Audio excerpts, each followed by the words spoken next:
السلام علیکم ورحمۃ اللہ وبرکاتہ الحمدللہ رب العالمین اللہم صلی علی محمد وعلی آل محمد۔ یہ آج ہمارے ہاتھ میں ایک معروف کتاب ہے جس کا نام ہے بہشتی زیور، جو کہ دیوبند کے ایک معروف بزرگ مولانا اشرف علی تھانوی رحمۃ اللہ علیہ نے لکھی،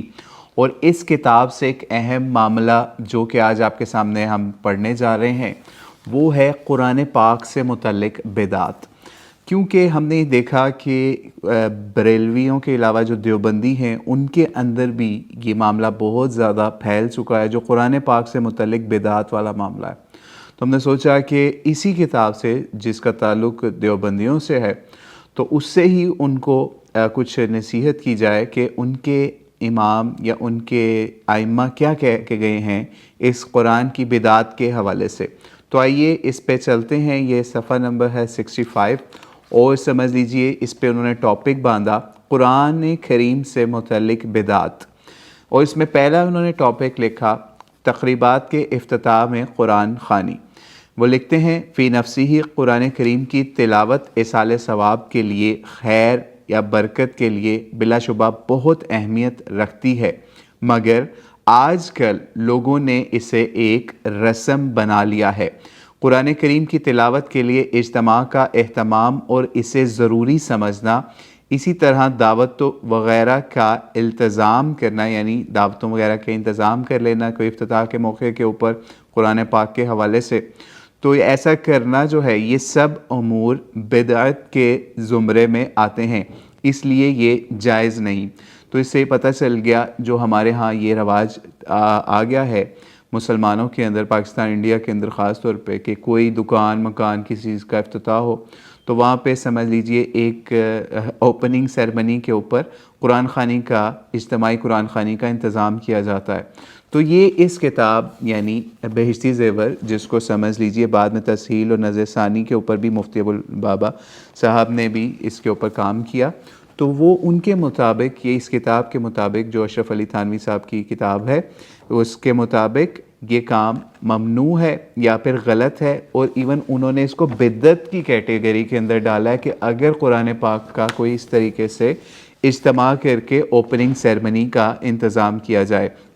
آگے چلتے ہیں، نیکسٹ کہتے ہیں کہ جناب تراویح میں بھی جو ختم قرآن پر مٹھائی کا التزام کیا جاتا ہے اس کے بارے میں کہتے ہیں کہ تراویح میں ختم قرآن پر مٹھائی کی تقسیم کی کوئی شرعی بنیاد نہیں،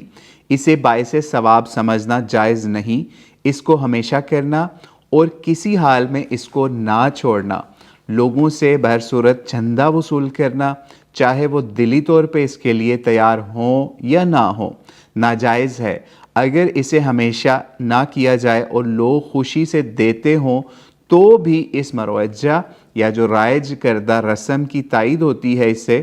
چھوڑ دینا ضروری ہے۔ ٹھیک ہے، تو اب اس کے اوپر آپ خود بتائیے کہ کیا آج دیوبندی مساجد کے اندر یہ کام جو کہ سمجھ لیجئے بہشتی زیور میں لکھا ہے، کیا ایسا نہیں ہو رہا؟ کیا دیوبندی علماء خود اس کا حصہ نہیں بن رہے؟ ان کے ائمہ مساجد چندہ نہیں اکٹھا کرتے؟ ہم نے تو دیکھا ہے کہ باقاعدہ جو مسجد کی کمیٹیاں ہوتی ہیں اس میں یہ باقاعدہ لازمی ہوتا ہے کہ ہر بندے نے اتنا اتنا چندہ دینا ہے، اور ہم نے اس لیول کی اس بیکری یا اس دکان سے مٹھائی بنوانی ہے، اور اس دفعہ فلاں مسجد میں یہ والی دی تھی پچھلی دفعہ، تو اس دفعہ ہم نے اس سے اچھی مٹھائی، اس سے اچھا یہ معاملہ کرنا ہے۔ تو اس لیے یہ کام بھی اس کتاب کے مطابق بدعت کے زمرے میں آتا ہے، جو کہ مٹھائیوں کا انتظام کیا جاتا ہے تراویح کے ختم قرآن کے اوپر، اس کو بھی وہ کہتے ہیں کہ یہ چھوڑنا لازمی ہے مسلمانوں کے لیے۔ اور آگے چلتے ہیں، آگے سمجھ لیجئے آخری بہت امپورٹنٹ پوائنٹ ہے، خواتین سے متعلق ہے، اور خواتین اس کے اندر بہت زیادہ گرفتار ہو گئی ہیں، اس لیے خواتین ضرور سنیں۔ خواتین کا قرآن خوانی کے لیے اجتماع، کہتے ہیں ایصال ثواب یا کسی جائز مقصد کے لیے انفرادی طور پر قرآن مجید کی تلاوت کرنا نہ صرف جائز بلکہ مستحب یعنی اچھا عمل ہے، لیکن اس کے لیے اجتماع ثابت نہیں۔ خصوصاً عورتوں کا اس مقصد کے لیے اپنے گھروں سے نکلنا اور اجتماع کرنا اور بھی قبیح ہے۔ ٹھیک ہے، یہ بھی انہوں نے اس کتاب کے اندر درج کیا، اور آپ آج دیکھیں گے کہ یہ بہشتی زیور کتاب ہے، اکثر دیوبندیوں کے گھروں میں ہوتی ہے، اپنی بچیوں کو وہ دیتے بھی ہیں، سمجھ لیجئے جہیز کے ساتھ یا پھر سمجھ لیجئے سامان شادی کے ساتھ، لیکن اس پہ عمل نہیں ہوتا۔ اور یہی معاملہ اس وقت اکثر آپ دیکھیں گے کہ جب بھی کسی کی وفات ہوتی ہے تو وہاں پہ خواتین باقاعدہ اجتماع کرتی ہیں، یا تیسرے دن یا ساتویں دن یا کوئی جمعرات کو یا کسی بھی دن نامنیٹ کر کے، جناب آج قرآن خوانی ہے، ساری خواتین آئیں گی، کئی خواتین علیحدہ آتی ہیں، مرد بھی آتے ہیں، اور وہاں پہ یہ اجتماع کر کے قرآن پاک پڑھا جاتا ہے، پھر دعا اجتماعی، یہ سارے اعمال ہوتے ہیں۔ لیکن اس کتاب کے مطابق یہ اعمال کرنا اجتماعی طور پہ درست نہیں ہے۔ خواتین کے لیے خاص طور پہ انہوں نے اس میں نامنیٹ کر کے یہ اس کا معاملہ کیا۔ تو اللہ تعالیٰ سے دعا ہے اللہ تعالیٰ ہماری خواتین کو، مسلمانوں کی خواتین کو قرآن سے متعلق بھی جو بدعات ہیں ان کو سمجھنے کی توفیق عطا فرمائے، جو کہ ہم نے آج آپ کے سامنے بہشتی زیور کتاب سے